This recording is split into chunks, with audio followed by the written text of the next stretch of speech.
Hello, good morning all student.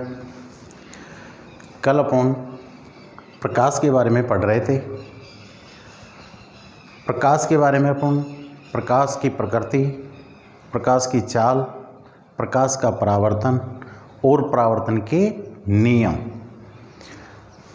अपना जो इससे पिछला वीडियो था उसमें अपन परावर्तन के नियम तक पढ़ चुके हैं। तो अब अपना अगला टॉपिक शुरू होता है परावर्तन के प्रकार। प्रकाश का परावर्तन मुख्य रूप से दो प्रकार का होता है। एक है नियमित परावर्तन और दूसरा विसरित परावर्तन। नियमित परावर्तन क्या होता है? जब प्रकाश किसी समतल चिकने पृष्ठ पर आपतित होता है तो प्रकाश की किरण एक निश्चित दिशा में परावर्तित होती है। तो इस प्रकार के परावर्तन को नियमित परावर्तन कहते हैं। जैसे भाई ये अपने पास AB एक समतल दर्पण है। कौन सा दर्पण है? समतल दर्पण।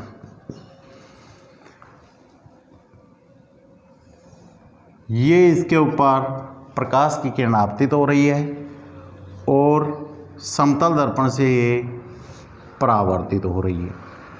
फिर ये दूसरी प्रकाश किरण आपतित हो रही है, ये परावर्तित हो रही है। ये तीसरी प्रकाश किरण आपतित हो रही है, ये परावर्तित हो रही है। तो ये सभी परावर्तित किरण एक निश्चित दिशा में परावर्तित हो रही हैं, इसलिए इस परावर्तन को अपन नियमित परावर्तन कहते हैं। इसलिए इस परावर्तन को क्या कहेंगे? नियमित परावर्तन। दूसरा परावर्तन है विसरित परावर्तन। परावर्तन का दूसरा प्रकार क्या है भाई? विसरित परावर्तन। अब विसरित परावर्तन क्या होता है? देखो, अगर अपन समतल दर्पण न लेकर कैसा दर्पण लें? खुरदरा दर्पण। कैसा दर्पण ले लिया? खुरदरा दर्पण। ये AB क्या है? खुरदरा दर्पण। तो जब प्रकाश किसी खुरदरी सतह पर आपतित होता है, जब प्रकाश किसी खुरदरी सतह पर आपतित होता है तो प्रकाश की किरण भिन्न भिन्न दिशाओं में परावर्तित होती हैं। इस प्रकार के परावर्तन को विसरित परावर्तन कहते हैं। जैसे खुरदरा दर्पण ले लिया अपन ने। अब ये प्रकाश किरण इधर परावर्तित हो गई, दूसरी ये आपतित है प्रकाश किरण, ये इधर परावर्तित हो गई, दूसरी ये आपतित है प्रकाश किरण और ये इधर परावर्तित हो गई। तो इसमें कोई निश्चित दिशा नहीं होती है। कहने का मतलब ये हुआ कि इसमें प्रकाश की किरण भिन्न भिन्न दिशाओं में परावर्तित होती है, तो इसे अपन विसरित परावर्तन कहते हैं। ये भाई परावर्तन के दो प्रकार होते हैं, एक नियमित, एक विसरित। अब अगला टॉपिक है अपना दर्पण। अगला टॉपिक क्या है भाई? दर्पण। देखो दर्पण क्या होता है।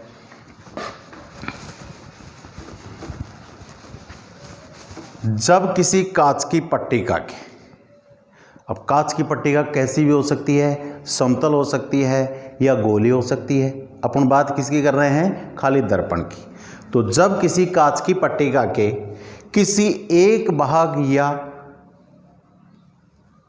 एक पृष्ठ पर, भाग कह दो चाहे पृष्ठ कह दो, जब किसी कांच की पट्टिका के किसी एक भाग या पृष्ठ पर परावर्तक पदार्थ भाई चांदी भी हो सकता है, निकिल भी हो सकता है, तो परावर्तक पदार्थ की पॉलिश कर दी जाए तो उसे दर्पण कहा जाता है। जैसे ये अपने पास एक समतल कांच की पट्टिका है, इसके से एक पृष्ठ पर अपन ने क्या कर दिया? परावर्तक पदार्थ की पॉलिश। तो ये इसका ये पृष्ठ कौन सा हो गया? परावर्तक पृष्ठ। ये कौन सा हो गया? परावर्तक पृष्ठ। और ये अपन ने ले लिया दूसरा गोले दर्पण। इसके एक पृष्ठ पर अपन ने क्या कर दिया? परावर्तक पदार्थ की पॉलिश। ये इसका कौन सा हो गया, परावर्तक पृष्ठ। तो जब किसी कांच की पट्टिका के किसी एक भाग या एक पृष्ठ पर परावर्तक पदार्थ की पॉलिश कर दी जाए तो उसे अपन दर्पण कहते हैं। दर्पण मुख्य रूप से दो प्रकार के होते हैं। दर्पण मुख्य रूप से कितने प्रकार के होते हैं, दो प्रकार के। एक है समतल दर्पण और एक है गोले दर्पण। एक कौन सा है, समतल दर्पण, और दूसरा गोले दर्पण। जैसे ये कौन सा दर्पण हो गया, समतल दर्पण, और ये कौन सा हो गया, गोले दर्पण। ये कौन सा हो गया, गोले दर्पण। तो दर्पण मुख्य रूप से कितने प्रकार के होते हैं, दो प्रकार के। कौन कौन से, समतल दर्पण और गोले दर्पण। अब समतल दर्पण की परिभाषा, कोई अंतर नहीं है। अगर दर्पण की परिभाषा अपन को आ रही है तो समतल दर्पण की परिभाषा भी अपन आसानी से लिख सकते हैं। फर्क इतना है कि दर्पण में अपन ने क्या लिया था, एक कांच की पट्टी का, और समतल दर्पण की परिभाषा में अपन क्या लेंगे, एक समतल कांच की पट्टी का। तो जब किसी समतल कांच की पट्टिका के किसी एक पृष्ठ पर परावर्तक पदार्थ की पॉलिश कर दी जाती है तो उसको समतल दर्पण कहते हैं। तो ये कौन सा दर्पण हो गया, समतल दर्पण। ये कौन सा दर्पण हो गया, समतल दर्पण। तो ठीक है भाई, समतल दर्पण की परिभाषा समझ में आ गई। जब किसी समतल कांच की पट्टिका के एक पृष्ठ पर परावर्तक पदार्थ की पॉलिश कर दी जाए तो उसे अपन समतल दर्पण कहते हैं।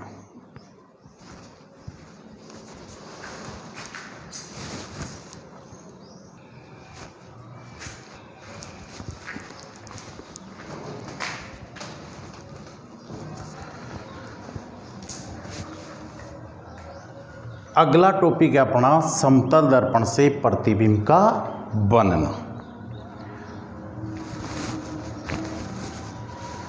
जैसे भाई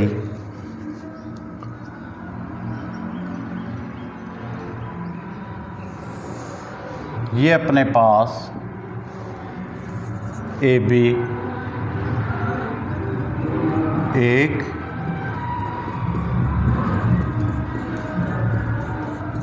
समतल दर्पण है जिसके सामने अपन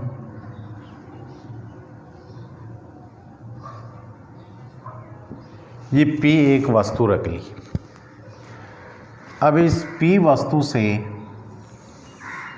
ये प्रकाश की किरण इसके ऊपर आपतित हो गई जिसका नाम अपने रख दिया PQ। और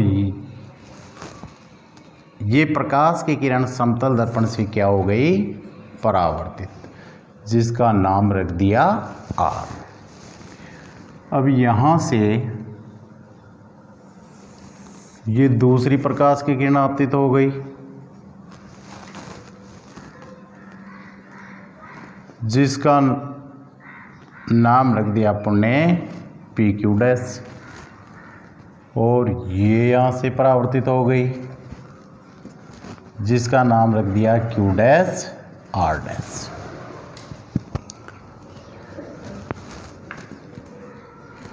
जब इन परावर्तित किरण को अपन पीछे की ओर बढ़ाते हैं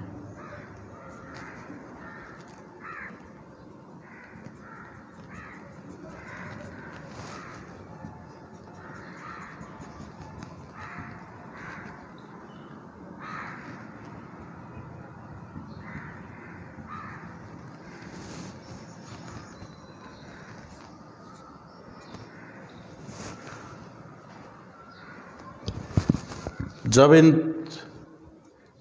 क्यू आर और क्यू डैश आर डैश परावर्तित किरण को अपन पीछे की तरफ बढ़ाते हैं तो ये जहाँ मिलती हैं वहाँ अपन पी डैश अंकित कर देते हैं। तो देखो, माना कि एक पी वस्तु है, पी एक वस्तु है जिसको समतल दर्पण ए बी के सामने रखते हैं वस्तु P से निकलने वाली प्रकाश से किरण PQ और PQ डैश दर्पण पर आपतित होती हैं। तो ये किरणें QR और Q डैश R डैश की ओर परावर्तित हो जाती हैं। जब ये परावर्तित किरण अपनी आँख पर पहुँचती हैं तो ये P डैश से आती हुई प्रतीत होती हैं। सपोज करो यहाँ अपनी क्या है, आँख है, यहाँ अपनी आँख है। तो जब ये परावर्तित किरणें अपनी आँख पर पहुँचती हैं तो P डैश से आती हुई प्रतीत होती हैं। तो P डैश वस्तु P का प्रतिबिंब कहलाता है। P डैश वस्तु P का क्या कहलाता है भाई, प्रतिबिंब कहलाता है। ये था समतल दर्पण से प्रतिबिंब का बनन। समतल दर्पण से बने प्रतिबिंब की स्थिति अगला टॉपिक है। अगला टॉपिक क्या है, समतल दर्पण से बने प्रतिबिंब की स्थिति। तो समतल दर्पण से किसी वस्तु का प्रतिबिंब उतनी ही दूरी पर बनता है जितनी दूरी पर वस्तु दर्पण के आगे रखी हुई है। कहने का मतलब ये हुआ कि ये अपना समतल दर्पण है और ये P वस्तु यहाँ जितनी दूरी पर रखी हुई है इतनी दूरी पर दर्पण के पीछे वस्तु का प्रतिबिंब बनता है। यह हो गई समतल दर्पण से बने प्रतिबिंब की स्थिति। और अगला टॉपिक है अपना समतल दर्पण की विशेषताएं। अब समतल दर्पण की विशेषताएं अपन को इस किरण आरेख से प्राप्त होंगी। देखो पहली विशेषता, समतल दर्पण से ये अपनी P वस्तु थी, कहने का मतलब बिंब था, और P डैश क्या है, प्रतिबिंब। तो पहली विशेषता यहाँ से बन रही है कि ये P डैश कहने का मतलब जो प्रतिबिंब है ये वास्तविक है या आभासी। तो ये अपन को कैसा महसूस हो रहा है, आभासी, क्योंकि प्रकाश की किरण जो अपनी परावर्तित किरण थी वो P डैश से आती हुई प्रतीत हो रही थी, वास्तव में P डैश से नहीं आ रही थी। इसे पहली विशेषता क्या हो गई, प्रतिबिंब सदैव कैसा होगा, आभासी। समतल दर्पण की पहली विशेषता क्या हो गई, प्रतिबिंब सदैव आभासी होगा। दूसरी विशेषता, दर्पण से वस्तु जितने आगे होती है, दर्पण से वस्तु जितने आगे होगी प्रतिबिंब उतनी ही दूरी पर पीछे बनता है। समतल दर्पण की दूसरी विशेषता है, यदि अपन प्रतिबिंब के सामने जितनी आगे होंगे, जैसे अपन दर्पण के समतल दर्पण के सामने 5 फीट आगे हैं तो अपना प्रतिबिंब भी 5 फीट पीछे ही प्रतीत होगा। तीसरी विशेषता, प्रतिबिंब का आकार बिंब के बराबर होता है। प्रतिबिंब जो भी बनेगा उसका आकार किसके बराबर होता है, बिंब के बराबर। अंतर केवल इतना है कि बिंब का दायां भाग प्रतिबिंब का बायां तथा बिंब का बायां भाग प्रतिबिंब का दायां दिखाई देता है और इसे पार्श्व परिवर्तन कहते हैं। इसे क्या कहते हैं, पार्श्व परिवर्तन। जैसे ये अपने पास एक समतल दर्पण है, इस समतल दर्पण में अपन P का प्रतिबिंब देखना चाह रहे हैं, तो इस P का प्रतिबिंब अपन को कैसा दिखाई देगा, ऐसे दिखाई देगा। कहने का मतलब इसका जो बायां भाग था वो प्रतिबिंब में दायां हो गया और जो इसका दायां भाग था वो प्रतिबिंब में बायां हो गया। और ऐसी क्रिया को क्या कहते हैं, पार्श्व परिवर्तन। ऐसी क्रिया को क्या कहते हैं भाई, पार्श्व परिवर्तन। अगली विशेषता समतल दर्पण की, यदि कोई व्यक्ति समतल दर्पण के सामने V चाल से गति करता है तो उसका प्रतिबिंब उस बिंब की तरफ 2V चाल से आता हुआ प्रतीत होता है। जैसे अपन दर्पण के सामने 20 किलोमीटर प्रति घंटे की रफ्तार से चल रहे हैं तो अपना प्रतिबिंब 40 किलोमीटर प्रति घंटे की रफ्तार से आता हुआ प्रतीत होगा। ये चौथी विशेषता थी।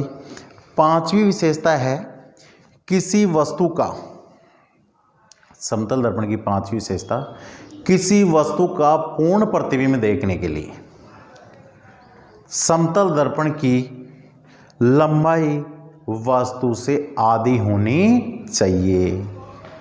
भाई कोई भी वस्तु है और उसका अपन पूर्ण प्रतिबिंब देखना चाह रहे हैं तो समतल दर्पण की लंबाई कितनी होनी चाहिए? आधी। जैसे अगर कोई वस्तु 6 फीट की है तो समतल दर्पण कम से कम 3 फीट ऊंचाई का तो होना ही चाहिए। ये 5वीं विशेषता हो गई।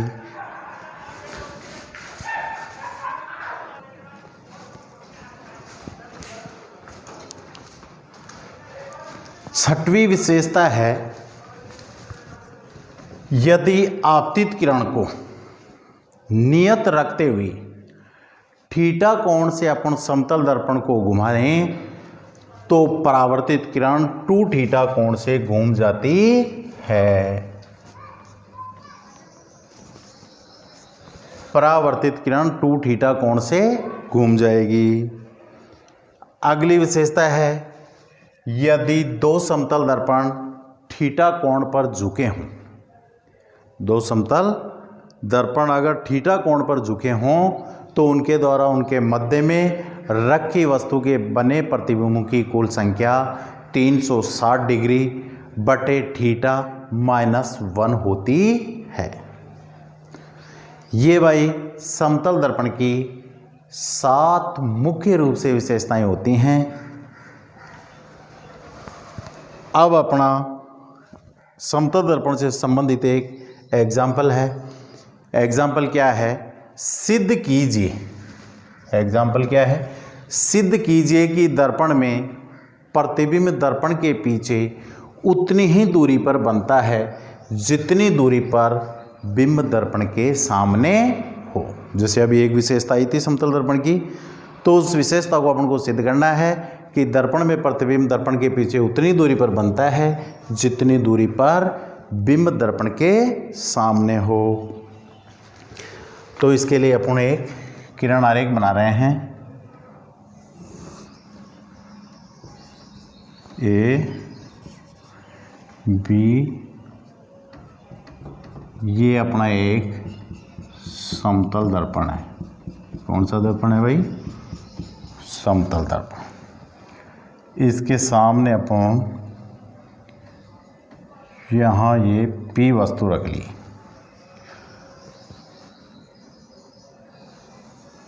P वस्तु से ये आपतित किरण PQ ये परावर्तित हो गई। परावर्तित किरण हो गई QR।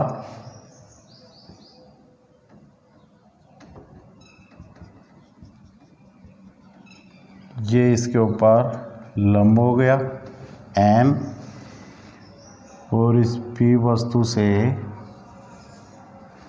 ये दूसरी आपतित किरण जिसका नाम रख दिया Q डैश, ये परावर्तित हो गई, इसका नाम रख दिया R डैश।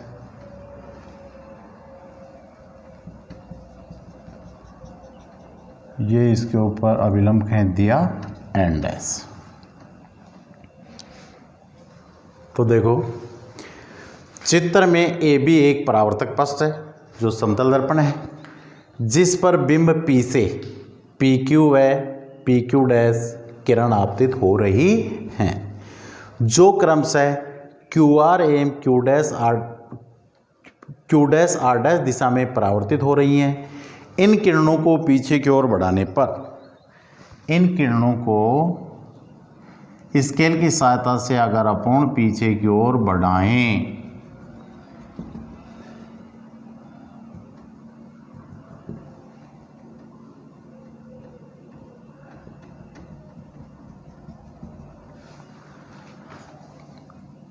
तो जहाँ एक दूसरे को ये काटती हैं वहाँ अपन P डैश अंकित कर देते हैं।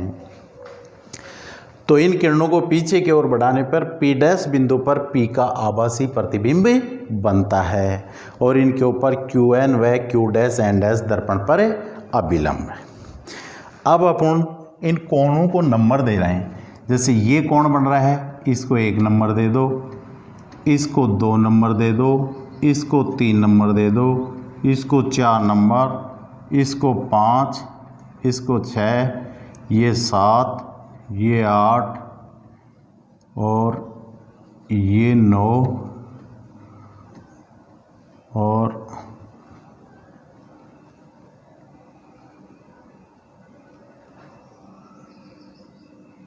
ये 10। ऐसे अपन जो कोण बन रहे हैं उनको नंबरिंग कर दिए, पहला, दूसरा, तीसरा, चौथा, पांचवा, छठवां, सातवां, आठवां, नौवां और इधर कर देते हैं 10वां और ये 11वां। अब देखो अपने पास एक त्रिभुज बन रहा है। इसमें कौन सा त्रिभुज बन रहा है?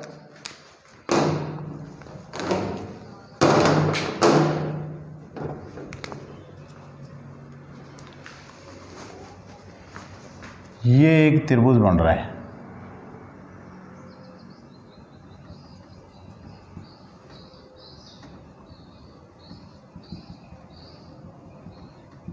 ये जो मैंने ब्लैक मार्क से डैश किया है, ये एक त्रिभुज बन रहा है जिसका नाम क्या होगा? त्रिभुज पी क्यू क्यू डैश। त्रिभुज का नाम क्या होगा? P Q Q dash. अरे एक दूसरा त्रिभुज बन रहा है, ये बन रहा है जिसको मैंने ब्लैक मार्कर से डैश किया है। एक त्रिभुज ये बन रहा है जिसका नाम हो गया P dash Q Q dash. तो इन दोनों त्रिभुजों में पी क्यू क्यू डैश और पी डैश क्यू और क्यू डैश, इन दोनों में ये एक भुजा है। कौन सी भुजा है? ये क्यू डैश, ये भुजा क्यू क्यू डैश भुजा क्या है भाई? उभयनिष्ठ है। दोनों त्रिभुज में ये भुजा क्या है? उभयनिष्ठ। तो अपन ने परावर्तन के नियम पढ़े थे पिछले वाले वीडियो में। तो परावर्तन के नियम से कोण 2 और कोण 3 आपस में बराबर होंगे कि नहीं? परावर्तन के नियम से भाई ये कौन सा कोण हो गया? आपतन कोण। और ये 3 नंबर कौन सा है? परावर्तन कोण। और पिछले वीडियो में अपने पढ़े थे आपतन कोण और परावर्तन कोण का मान क्या होता है? बराबर होता है। इसलिए परावर्तन के नियम से कोण 2 बराबर कोण 3। अतः कोण 1 बराबर कोण 4। जब कोण 2 का और 3 का मान बराबर है तो इस 1 का और 4 का मान भी क्या होगा? बराबर। और 4 के 9 नंबर का कोण क्या है? शीर्षाभिमुख कोण है, इसलिए 4 के बराबर 9 का भी मान होगा। तो अपन ऐसे लिख सकते हैं अतः कोण 1 बराबर 4 बराबर कोण 9। अब एक सीधी रेखा के ऊपर जो कोण बनता है वो 180 डिग्री का कोण बनता है। तो अपन इस कोण का मान निकालना चाह रहे हैं इसका। जैसे अपने पास ही दूसरी आकृति बनाए तो ऐसी बन गई, ये P,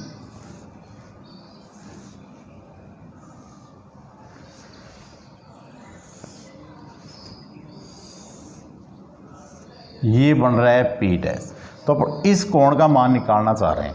तो इस कोण का मान निकालेंगे तो इस सीधी रेखा के ऊपर जो कोण बनेगा वो 180 डिग्री का होगा। तो 180 डिग्री में अगर कोण 1 घटा दें, 180 डिग्री में कोण 1 घटा दें तो इस कोण का मान आएगा कि नहीं? कौन से कोण का? क्यू के ऊपर जो कोण बन रहा है उसका।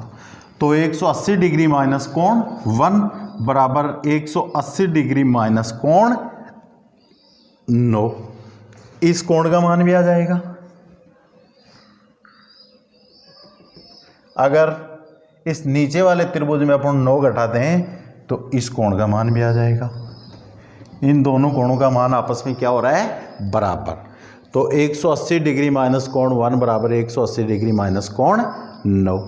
इसको अपन ऐसे भी लिख सकते हैं, या कोण पी क्यू क्यू डैश,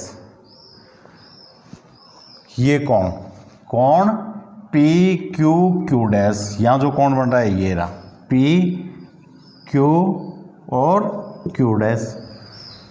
तो 180 डिग्री माइनस कोण 1 को अपन ऐसे भी लिख सकते हैं, कोण पी क्यू क्यू डैश बराबर कोण पी डैश क्यू डैश।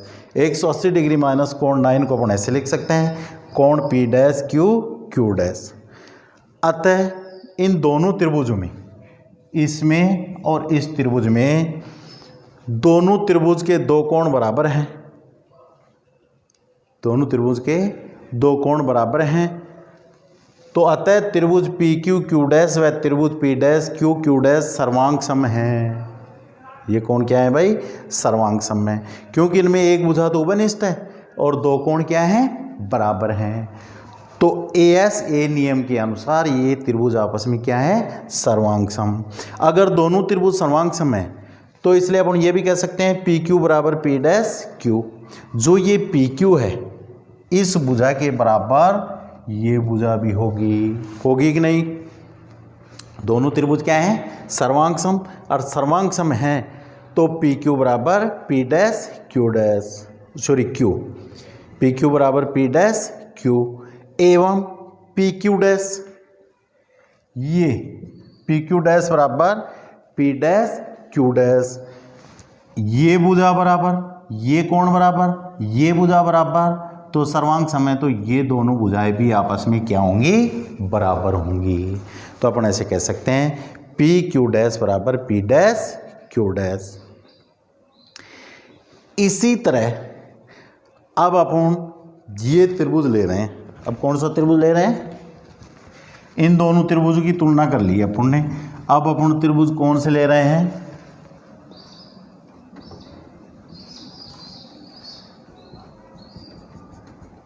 ये त्रिभुज ले रहे हैं। देखो P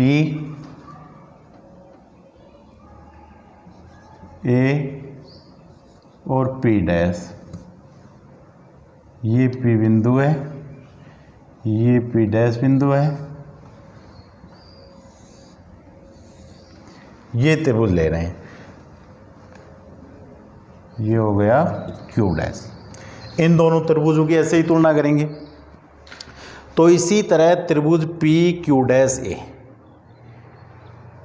त्रिभुज PQ डैश A एवं P dash Q dash A, P dash Q dash A, इन दोनों त्रिभुजों में कोण PQ डैश A बराबर कोण P dash Q dash A हैं कि नहीं?